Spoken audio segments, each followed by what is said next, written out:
annuity, it's a long-term investment, and every single person here should feel responsible to do their part to find legitimate cases. It's a great point. It's a great segue into it. Look, end of the day, we're all about filing cases. We are trying to mitigate some of the circumstances that's been rejected or RFEs and so on and so forth.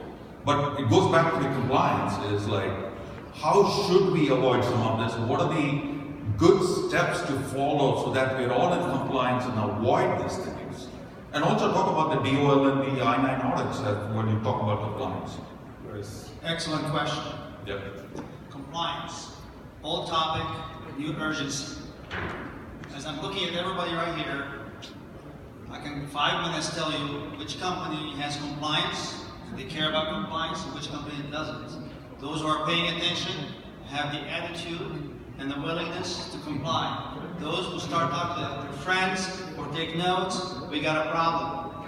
And that's how I tell which company, which client I have, I need to work with closely. Because when I start bringing in a new client, and we talk about H-1B, and we go through the process, I always bring out compliance. And the moment I bring out compliance, I have one of two reactions. Either looking at around the room, looking at the clock, or taking notes. The law on compliance is not complicated. The execution is. And that's where we have to pay attention. The process is simple, and if you have an attitude of wanting to comply, you can get it done. A good friend of mine who was in the crowd just ran a half a marathon this week. I will not mention his name, embarrassing, he's very proud. And I'm very proud of him too. He is also compliance-minded. You cannot run a marathon without practicing. You cannot be in compliance without following up on it every day. As you can hear me, I haven't talked about the law because there isn't a whole lot to it, and I'll go through it very quickly. Compliance, first thing is paperwork compliance, which means something you do daily or weekly. For the H-1B, the H-1B public access file, we all know about the public access file, and we all know how our public access file in our office look like. It's either a disaster or a fantastic organization. And if you don't have a good record of public access file, you need to commit to yourself today for the health of your company to go back to your office and begin cleaning this up. Because when the Department of Labor sends you a notice, in some cities they will send you a notice, other cities they'll just show up in your office. In Michigan, they'll show up in your office. I'm from Ohio, they're nicer in Ohio. As a matter of fact, they'll make a courtesy phone call, they'll send you a 3-day notice, and you could call them and ask for an extension to get your paperwork ready, and they'll give it to you. In Michigan, they'll call you after they are in your drawers, in your office, looking at them. In many other cities, the practice varies from one extreme to the other. You have to be ready as if the audit will happen tomorrow. Because if you get the notice of audit and you're giving 3 days, you're not going to be able to comply. So it's almost like going to the gym. You got to do it every H-1B case. You got to engage your attorney on a periodical basis to look at your records. If you sub that out to your HR, and I'm sure your HR do a great job, but they're not lawyers, and they make one mistake, and they've been doing this mistake on every public access file, and the attorney is not looking at it for a year or a year and a half, you got a lot of cleaning up to do. So you need to engage the attorney more frequently to look at this public access file, pull them randomly, and evaluate them. Luckily, for the last couple of years, there has not been a whole lot of focus on DOL audits. And my speculation is because probably they're not well funded. Department of Labor doesn't get filing fees for H-1B or LCA filings. They do not get filing fees for labor certification filings, and therefore, right now, they're falling a little bit behind. But that monster can be awakened in no time, and they are the agency that has the teeth, the ability to shut you down, not USCIS. USCIS will deny your case, or they'll file a revocation on your case, and with revocation, we can take it all the way to court and drag it for 10 years and your employee is still working. Not if the Department of Labor debars you from the H-1B program. Not if they assess $500,000 penalties and back wages for non-compliance. They'll shut you down, and they have done that before. Perm labor certification compliance topic is not discussed very often. Every labor certification you file, there is an audit file. If that file is not in your office, sometimes it's in your attorney's office, and you must keep it for 5 years. That's never been audited, has never been reviewed before, but if it's been, that can of worms opened up and you do not know where your perm labor certification audit files, you got a problem. OPT, CPT compliance, E-Verify compliance. Are you doing the E-Verify? You're going through the process? Are you maintaining the records? Very critical compliance piece. Training program for STEM EAD, paperwork. Are you keeping track of them? Are you following the training programs for the STEM OPTs? Very critical area. So paperwork compliance is the beginning. Really, it's the second step. The first step, attitude and willingness to undertake the process. Second step, paperwork, painstakingly following through the paperwork. The third step is maintenance and policies. Everybody, if you are in the H-1B business, if you do not have a written policy on how to handle site visitations, that's the first thing you should do when you go back to your office. Site visitation written policy. Call your attorney and say, I want a site visitation written policy. I want training for my HR. How to handle an officer coming to my office with a badge or a card and saying, I need to talk to you. What's your rights? What's the limitation? How do you escalate? What do you do? If that is not answered in advance, that will not be properly handled, and you could be at a disadvantage.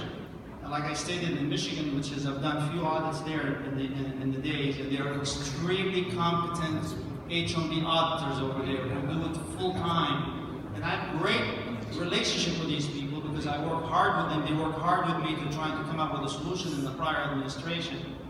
And I'm sure those people are still working there, but probably not funded for the work as much as before. They will walk in to the front desk and tell them, I am from the U.S. Department of Labor. Can you please show me where is your public access file? And obviously the person will just say, go ahead. Instead of calling somebody, maybe negotiating for time to get the paperwork in order. Paperwork, in conclusion, so paperwork and then maintenance is the way to go. Thank you. Thank you. Right, so to continue with that conversation, when we're talking about site visits, preparation, like you said, it's nothing to freak out about. Employers call the attorney's office and they're freaking out because a USCIS officer or a Department of Labor officer has come to the office and they are and they're there to conduct a site visit. If you do everything that you just mentioned, then you'll be prepared. It's nothing to freak out about. It's about preparation. It's about knowing. I have a specific question for you. Great. Yes. That's fine. Yes, absolutely. Now we see a lot of UIL audits. When the LCA wages is, let's say, 60,000, you are paying 100,000, or the employer is paying 120,000. They are creating a lot of issues on that. Have you seen anything like that on UIL audits? Paying higher wages than the LCA wages? Right, exactly. So, so that is an issue, and we're talking about. Are you specifically talking about the for the perm process? No, on the H1. For the H1 process, okay. Right. So wage levels. It is a big concern when we're talking about the type of scrutiny that USCIS is conducting these days. Wage levels are important. All right. It used to be where you could have an individual who had some experience. You would give them a level 1 wage, and everything would be fine. We can't do that anymore, and that doesn't work anymore.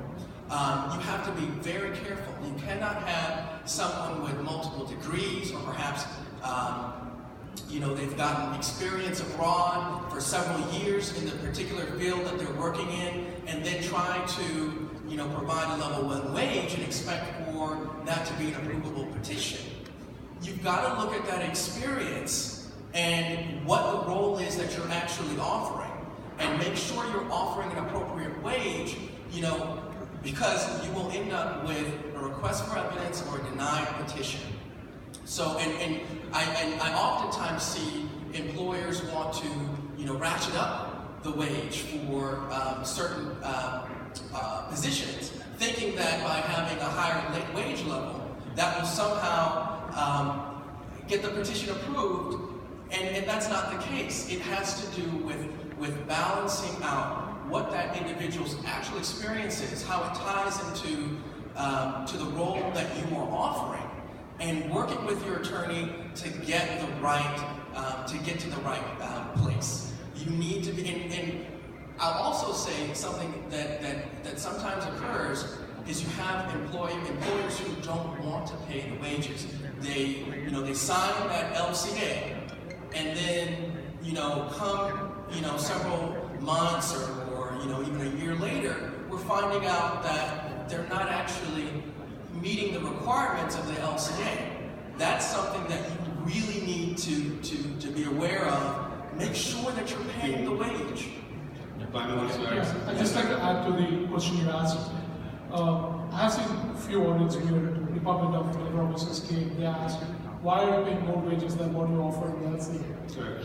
But when the companies can establish that they have some kind of a promotion in the office, and if the increase of the wages are reasonable as per the industry standards, they're okay with it basically. And they were very successfully able to get those issues negated in the Department of Labor audits. It's very important to explain them that the person has been placed with a high level of responsibilities and everything, and these wages are reasonable for that position basically. Therefore, it's still the position falls into the category but with added additional duties and responsibilities, the wages are reasonable. In that way, we're able to negate. Fortunately, I had a very good experience in the Department of Labor audits in various states I've done. In New Jersey, Texas, Virginia. These are the 3 main states where I've done a lot of audits, basically. Even in California too. Officers are very welcoming as long as you're open, you're talking to them, explaining to them, and you're reasonable in your negotiations. Thank you. That's what it is. Thank you. No. In fact, quick comment. I have something because it's a compliance. I recently had an experience with one audit. In that case, employer first filed a petition under level 2 LCA, and also they are paying more than 90K. And when they are filing extension petition, in fact they are paying still 90K more than the salary, but they file the LCA under level 1. So during the DOL audit, the officer mentioned that you misrepresented your material fact in the LCA. So I explained to them, it's not willful, still we are paying 90K, so we are paying, in fact we are paying more than level 3. So but she didn't listen, she bought the employer for 1 year recently, then I went to ALJ, the case is in ALJ. So it all depends on the officer. Some officers are so rude, so they can say that in this case and all, the employer still paying 90K, so they didn't do but I think the key point here is... Exactly. Even I mentioned that it's in or whatever. So I think the key point here is, we will see many different cases, but it comes down to having a standardized practice where we follow standardized rules. And anything which comes your way, there are mitigation circumstances or things that you do around it. But I think the fundamental thing is you have to follow the guidelines. So, quick comment on that is really interesting insight. I've been told by an officer that seeing more wages paid than the LCA on a consistent basis in an audit is misrepresentation to the U.S. worker as to the opportunity available, and therefore it's fraud. And 2, it's a pattern in practice of fraud. And therefore, a case can be made that this company is consistently misrepresenting the actual wages paid to the foreign worker. And the case can be made now. In my case, we were able to work it out, but that is an exposure when you overpay and not amend. So I want to add to that, let's think that why the employers do that. Why do they put a lower wage and pay higher wages? Most of the employers, they think, if the wages are lower and on the LCA, and if they come on the bench, they have to pay only the lower wages. But that is not true. If the wages they are paying is a higher wage, they have to still continue paying the same wage when they are on the bench. But as I was saying, what the US the DOL is looking is, you are committing a fraud. You are deterring the US workers from applying for that position because you have to post this at the client location for 10 days. So next question is to Before you go into that, I just want to, I want you to give them all a big round of applause. And I will tell you why. Because I reached out to each and every one of them, except John, of course. And one of the questions I asked them is, pardon me for saying that, the more the RFAs you get, the more money you make. And the amount of time you spend on it. But the fundamental thing is, how do we as organizations, SMEs and so on, how do you advise companies to actually do the right thing? And that's why we were harping on the compliance piece. And each one was like, look, we have been shouting from the rooftops. It is just that people do not, either follow or they follow some aspects of it. But for them, I think what I got from talking to them was, they're all in favor of helping us be compliant. And if I can actually correct you, I don't know about my colleagues here.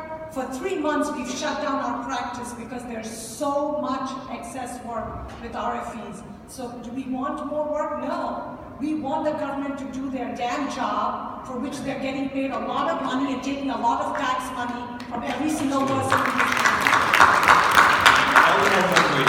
Follow the laws, follow the regulations, follow your policy memos, don't dance around.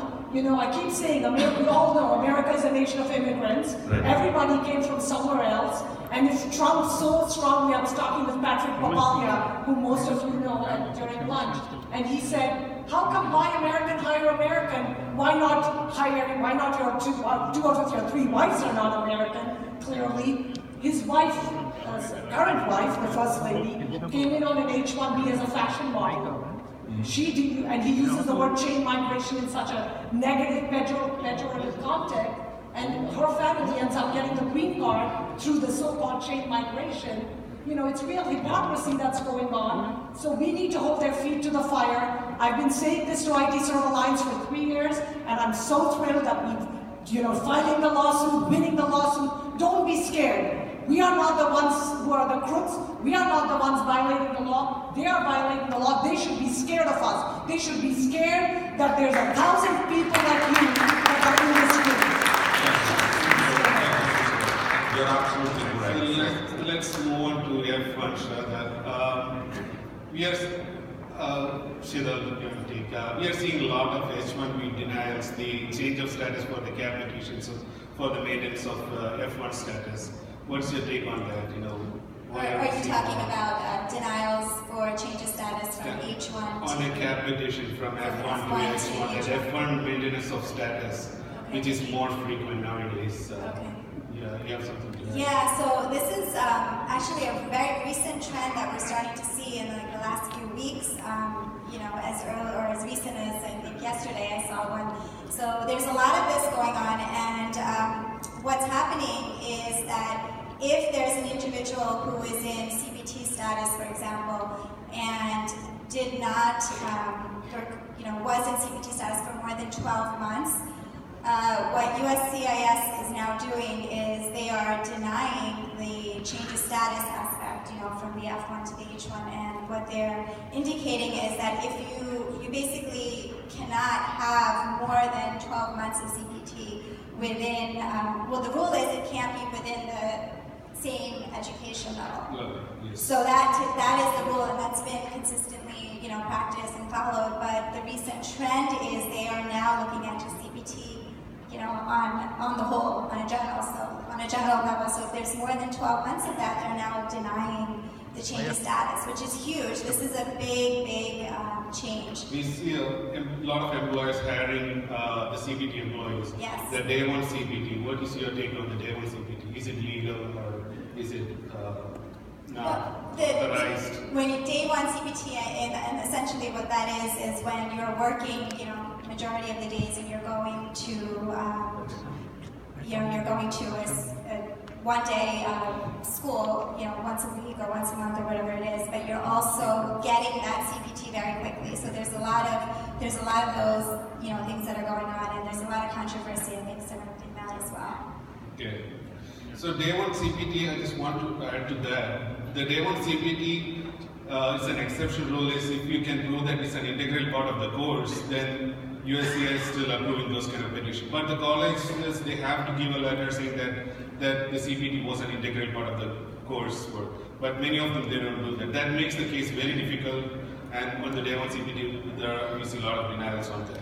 Actually adding that in addition to being an integral part of the course, it also has to be critical and integral part of the course. They're sort of parsing words to try to carve out exceptions. To clarify that, right, Thomas, let's think about what a CPT program is. A CPT program is when you're learning something, you're taking that and you're implementing it. When you say first day CPT, it doesn't make sense as a misnomer by itself. So unless the school is able to provide the documentation to show that it is key to the functioning, I honestly don't think day one CPT makes any sense. One of the strategies that I know we're using, maybe others are using as well, is basically trying to argue in cases where the USCIS is denying the change of status from F1 to H1 to request a withdrawal of just the change of status part of the H1 petition rather than the underlying petition. And it's been working for several months or a year or two since they started issuing the RFEs. But I think last week or the week before, somebody either came to us or whatever where the USCIS said, since you're now withdrawing your request for change of status, we consider that a material change in the petition. So not only are we going to try to deny the change of status, we're also going to deny the underlying petition, which is a real problem in a CAP case because now you have to wait till next year. And what they're doing is, again, completely wrong because it's a separate analysis and decision for status maintenance and underlying petition eligibility. So add to that, we have seen some cases where student service reports are terminated under those circumstances. So if service is terminated again, they have to file for reinstatement or they have to leave the country and cooperate and come back. This is terminated after the H1 petition is approved. After the H1 petition is approved, especially if the change of status is denied, sometimes we have seen they're terminating the service report also because they fail to maintain the status. That's the reason why they deny the change of status for them. So they're coming with that also. We have seen those lot of cases recently. See, what we are advising under these circumstances is if you want to take this day one CPT, try to see if you can get to a higher level degree program and see if those level degree programs requires day one CPT from the beginning. I believe these many students who are trying to get the day one CPT, those universities do indeed offer PhD programs basically where they have a day one CPT basically. And we are advising them to do that. And it's in the end, it's up to them how they maintain it. But from August 9th, 2018 onwards, they have to be aware that they are approving unlawful presence by knowledge or without knowledge. And that's a big I was just going to say that that's a big problem because what's happening is what happens when that person goes abroad to get the H1 visa and the change of status was denied. And they found issue with the underlying, student visa, the underlying visa, that becomes a big problem because now you're going to have, the unlawful presence kick in and, the cutoff date after that, August 2018 date, there's a lot of people that are going to have problems that are going to be stuck, on the consulate side. There's that recent lawsuit by a couple of universities filing a lawsuit against you. They got encouragement from IT Serverlines. People are like, hey, if IT Serverlines can do it, why can't we do it? And universities are finally challenging the unlawful presence memo, saying that what the government is doing is completely wrong because the whole reason why the D/S and the protection was to give additional protections to FJ and M students, and the way the USCIS has now issued their interpretation under this August 9th, 2018 is really harming them much more than any other H1 or L1 or O1 or any other non-immigrant in the United States. So it's having the exact opposite effect, penalizing students who should be held to a much lower standard. Can I? So what other nugget you might think about when it goes with OPT, and it also goes to H-1Bs in general, you kind of got to deal with why are these guys doing it? And think, it's easy to be mad at them, that's very, very easy. But we also want to get cases approved. So one of the things that they've been attacking on, right or wrong, is are you really supervising these employees, right? So this goes to OPT, it goes to when you're putting a third-party person there. So there's things that you can talk about and do, and that's create something within your oversight of your employee, whether they're OPT, CPT, or an H-1B, and have maybe some communication regularly, maybe use a software to be overseeing them. If they may deny a case because they don't think you have the right oversight of this person, and they'll deny it from the beginning, and then they'll be out of status a long time. So that's one of the things that we've seen. So try having that, and if it's, think of yourselves when you're putting somebody someplace else that we provide this service. This person's going to provide this service for our end client, and then we're going to be overseeing them and communicate that as much as possible. That's true. Can I add to that just a minute, basically? I completely concur with John on that, because recently we have seen quite a few OPT denials saying that as per the new advisory given by the USCIS, that the training must be provided by the employer itself, even if it's a third-party client side, but not by anybody else. And because the employer failed to prove that how he's providing the training in the third-party client side, it shows that the OPT students is failed to make it serious. So it's very important we reiterate employers from the day one for last 3 years when Form I-93 introduced that you create a proper training plan, document that, make sure that is basically put it in your employee handbook, make sure that it's become part of an integral part of your employee handbook, and publish that everywhere. Make sure that those policies are followed. Those are the compliance issues will come from the OPT training program. I'm expecting quite a few site visits for OPT program right now, especially with the trend where these RFs are going and where these HODs are getting the right basically. So I understand that USCIS has given leverage to say that you can provide training at the third-party client side, provided you are the one who's providing the training. They're not saying that they're authorized to work there, okay? So we have to differentiate between the authorization of work and between the providing of training over there. And as long as we take care of that, I think we should be good with this thing. And that's my 2 cents. Thank you. I think let's shift gears a little bit because we have a variety of topics to cover in less time. I want to go back to the ladies here, Sharda to start with. Can you talk about the H4 EAD? Because it's been in the news quite a bit, So conclusively, H4 EAD is on its way out. So right now, the thing is, the government is basically preparing their shutting down plan. So we don't have an end date per se to say from this day we are not going to accept it. But my recommendation to the folks here would be, if you are able to apply for H4 EAD now, if they are encashing your check now, go ahead and apply. At least you save some time on your H1 if you have it. So it just makes a lot of sense to do that. Just to add to that, our law firm, we are on the background, we are working on a lawsuit against this H4 EAD termination. Already 100 H4 EADs have come forward to be the plaintiffs, so I'm looking at a large number and we should be ready once the notification is posted.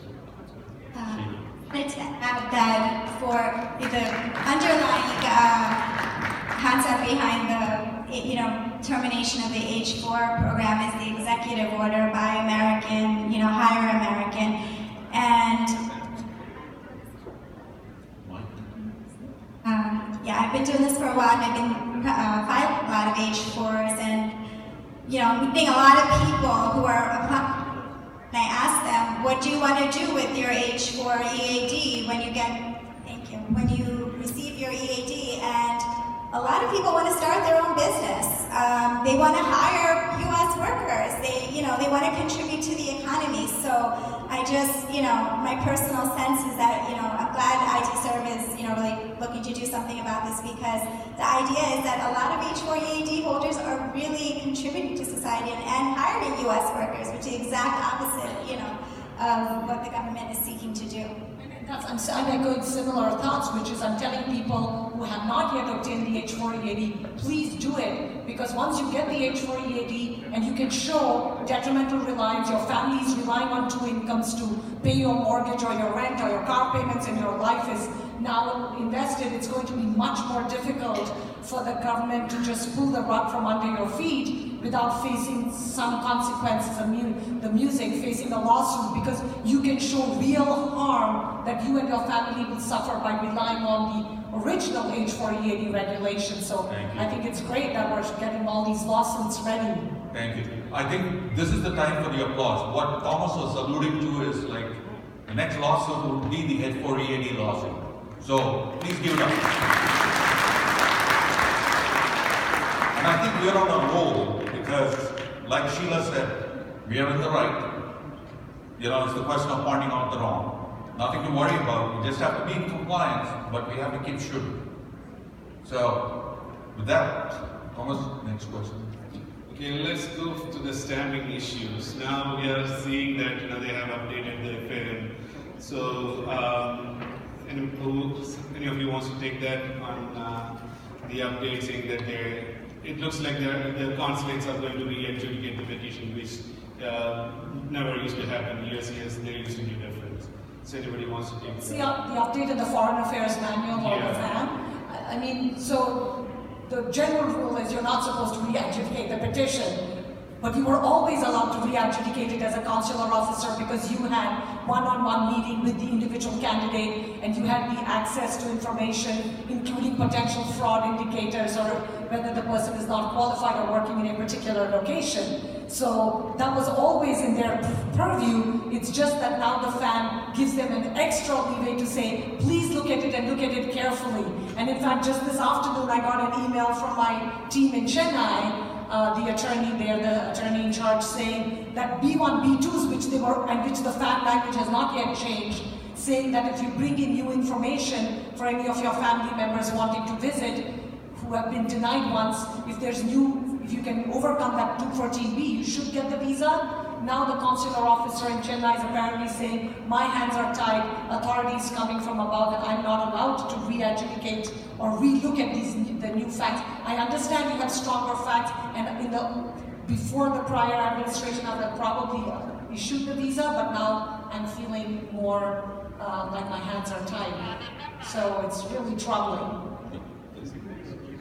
Last week we have been seeing a lot of denials of visa, and they're sending back to the USCIS to take a relook at that. So the next process is either they intend to revoke it or they reaffirm and send it back to the consulate to issue a visa, and then the beneficiary has to again reapply for the visa and get a stamp. Since we are running tight on time, I'm going to shoot some of the questions which we had members to send to us. I think we covered the broad topics. One of the questions which is always asked by people is, should I file with 2-3 different employers, and does it increase my chances of getting a H-1?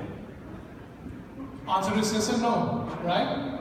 It's always better to have multiple offers with you. And if they're good bona fide offers, yes, it makes chances increase. If they're not bona fide offers, then your chances won't increase.